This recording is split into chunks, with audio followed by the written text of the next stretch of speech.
Assam Direct Recruitment Examination ADRE Leibana maram oiraga hayeng ayuk pung nipan makaidagi numidang wairam pung mari phaoba Assam State shinba thungna mobile internet service Suspend Touragani haina Assam ki Additional Chief Secretary Ajay Tewari na thokpa order amana hairi ADR examination da nataba pambai sizinadana bagi pandam da thamlakliba mobile internet service suspension asina Assam da tha ani gi manungda internet ban thamba ahum subani state level recruitment commission logadaba examination asi Assam ki district kunipanda pangthokani examination asigi ahanba sifna ayuk pung mapandagi pung 13 makai phaoba oigani ayuk ki sif asida HSLC level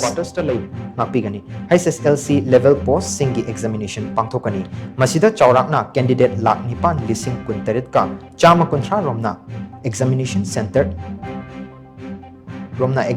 center lising amaga chamriga marifu marida changyang asi mayok narabi yai hairi examination asigi ani suba sifna numit yungba matung pung ama makhaidagi